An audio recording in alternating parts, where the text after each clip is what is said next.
आज हम class 10 chapter 9 some application of trigonometry exercise 9.1 का क्वेश्चन नंबर 5 देखेंगे।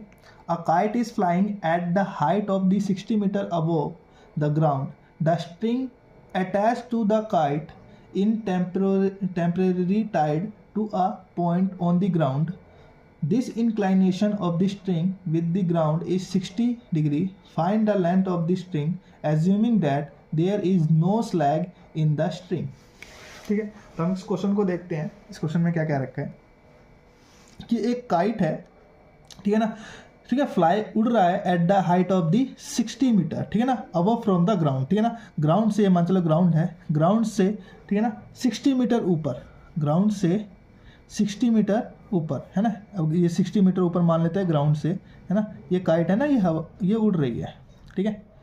तो जब ये हाइट हो गई हमारे, ठीक है, तो ध्यान दो फिर क्या रखा है, the string is attach to the kite, ठीक है ना। स्ट्रिंग यानी जो मांझा बोल लो, धागा बोल लो, ठीक है ना, वो इसमें काइट से अटैच है ना, और उसको टेम्परेरी टाइट कर दिया गया है किसी ग्राउंड पे, फुट पे, है ना। तो ग्राउंड से मैंने क्या किया, टाइट करके इसको बांध दिया गया है इस तरीके से, और काइट यहाँ पे उड़ रही है, ओके।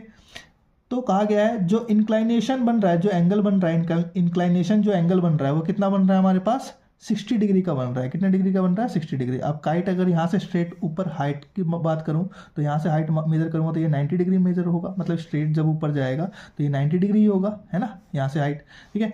और ये इंक्लाइनेशन एंगल है। और एज्यूम करने के लिए कहा है, assuming there is no slack, है ना, जो स्लैग आता है जैसे हम पतंग उड़ाते हैं तो उसमें स्लैग रहता है ना, तो उसमें क्या रखा है, इसमें स्लैग एज्यूम करना है कि ये स्ट्रेट है ना, कोई स्लैग नहीं है, मतलब ये स्ट्रेट है, तो हमारा एक ट्रायंगल बन जाएगा यहाँ पे, है ना।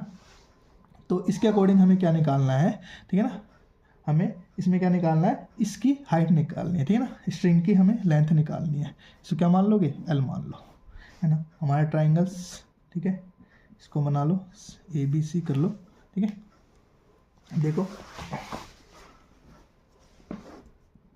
Let the length of the string, है ना, हम स्ट्रिंग की लेंथ को क्या मान लेंगे, हम L मान लो, ठीक है ना, L metre, length of the string L metre मान लिया हमने, है ना।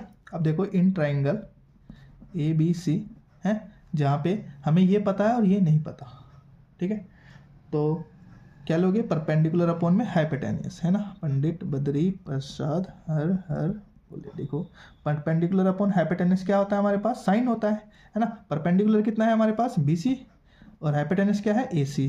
तो परपेंडिकुलर अपॉन हाइपोटेन्यूस क्या होता है, साइन थीटा होता है, ठीक है। तो BC की वैल्यू हमारे पास कितनी है, BC की वैल्यू हमारे पास 60 है, और AC की वैल्यू L लिख लो, और साइन कितना आ जाएगा, साइन 60 आ जाएगा। और साइन 60 कितना होता है, ठीक है, तो L अपॉन में ये, और साइन 60 कितना होता है, देखो साइन 60 होता है √3/2, क्या हो जाएगा, √3/2, तो यहाँ आ जाएगा √3/2, ठीक है। अब इसको सॉल्व करते हैं। ये L है, ये डिवाइड में इधर आके मल्टीप्लाई, ये डिवाइड में इधर आके मल्टीप्लाई, फिर ये इधर आके डिवाइड, मतलब L की वैल्यू क्या हो जाएगी हमारे पास, ये हो जाएगी 60 × 2 अपॉन में √3, है ना। अगर किसी को समझ में नहीं आया तो यहाँ सिंप्लीफाई कर देता हूँ। देखो L हम ये इधर आ जाएगा 60 × 2, ये 2 इधर आके मल्टीप्लाई हो जाएगा, इज इक्वल टू √3, है ना, और ये L इधर आके मल्टीप्लाई हो जाएगा, है ना, L इधर आके मल्टीप्लाई, और L की वैल्यू चाहिए तो ये इधर आके क्या हो जाएगा, डिवाइड। तो हमने यहीं पे ऐसा ही लिखा है।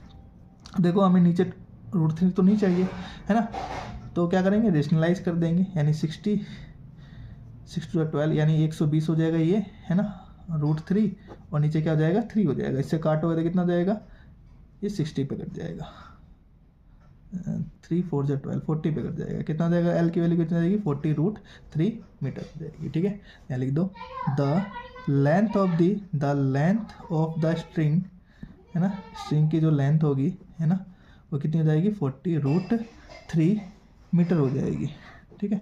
ये हमारा आंसर हो जाएगा।